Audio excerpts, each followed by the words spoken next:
प्रिय बच्चों, सबसे पहला प्रोसेस ये मिक्सर मिला हुआ है।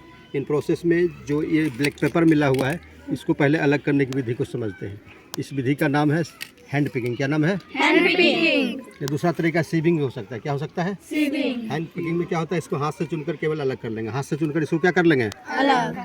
ये पहला तरीका है। एक तरीका ये भी हो सकता है कि इसको छन्नी से छान लेंगे, जिस विधि को सीविंग मेथड कहा जाता है। क्या कहा जाता है? Sieving method. दो तरीके से ब्लैक पेपर को आप वाटर से अलग कर सकते हैं। बात समझ में आई? या तो हैंड पिकिंग से, या तो सीविंग से। या तो हैंड पिकिंग से, या तो सीविंग से।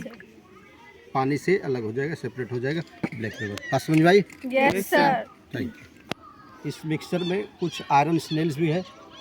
इस आयरन स्नेल्स को कैसे अलग करेंगे, इसकी विधि को आपको हम बता चुके हैं। इस विधि का नाम है मैग्नेटिक सेपरेशन। क्या नाम है? Magnetic separation. मैग्नेटिक सेपरेशन से की विधि से आप आयरन रेस को क्या कर सकते हैं? अलग कर सकते हैं। आइए कीजिए। तो कुछ नील्स इसमें मिला हुआ है, इसको अलग कीजिए। मैग्नेट की मदद से आयरन स्लेंस को अलग किया गया है। किसकी मदद से अलग किया गया है? मैग्नेटिक। इस तरीका का नाम है मैग्नेटिक सेपरेशन। क्या नाम है? Magnetic separation. तो ये चीज़ें यहीं से मिक्सर से अलग हो गई। बात समझ में आई? Yes sir.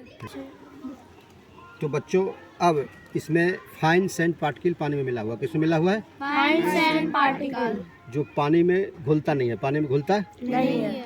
तो वैसा चीज़ जो पानी में घुलता नहीं है, उन चीज़ों को अलग करना है। उस विधि को डिकेंटेशन मेथड कहा जाता है। क्या कहा जाता है? Decantation method. जो पानी में घुलता नहीं है। तो सैंड पार्टिकल को मैंने थोड़ी देर के लिए 5-10 मिनट के लिए इसको पानी के अंदर बैठने दे दिया। फिर आराम से इसको धीरे धीरे सेपरेट कर लेंगे। सैंड पार्टिकल अंदर नीचे बैठा रह जाएगा और साफ पानी बाहर वापस इसको अलग कर सकते हैं। ये धीरे धीरे इस पर इसको गिरा देंगे।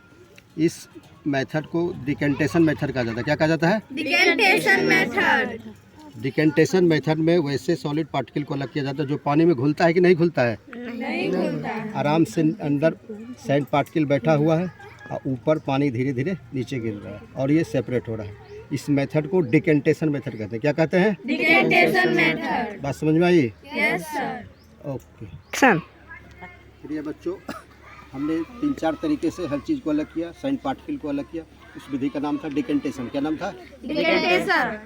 अब इसमें नमक मिला हुआ। क्या मिला हुआ है? नमक। सॉल्ट मिला हुआ। क्या मिला हुआ है? सॉल्ट। पानी के साथ मिला हुआ है। अब इस विधि को, नमक को और इस सॉल्ट को पानी से अलग करना है। इस मेथड को इवापोरेशन मेथड कहते हैं। क्या कहते हैं? Evaporation method. इवापोरेशन मेथड में देखेंगे कि धीरे धीरे पानी वाष्प बनकर उड़ जाएगा, वेपर बन के क्या हो जाएगा? उड़ जाएगा। और नीचे जो बैठा रहेगा वो बैठा क्या रहेगा?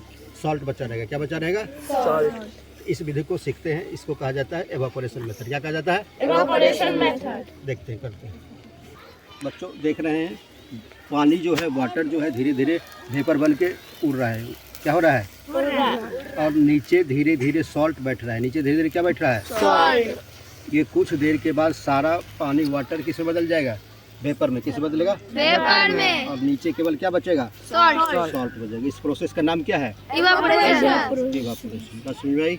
Yes sir. बच्चों गौर से देखिए, धीरे धीरे नमक जम रहा है। धीरे धीरे सॉल्ट के जम रहा है, जम रहा है ना। और पानी जो है, वाटर जो है, धीरे धीरे वेपर बन के उड़ रहा है। बात समझ में आई? Yes sir. नीचे चारों तरफ जो बैठा हुआ सॉल्ट है, क्या है? सॉल्ट। और पानी लगभग अब थोड़ा सा बचा हुआ, 5-10 मिनट और लगेगा। सारा पानी वेपर में बदल जाएगा। किस में बदल जाएगा? अब नीचे केवल और केवल क्या बचेगा? सॉल्ट। बस समझ में आई? चारों तरफ दिखाइए सर, सॉल्ट ही बैठा हुआ है। सॉल्ट बचा हुआ है।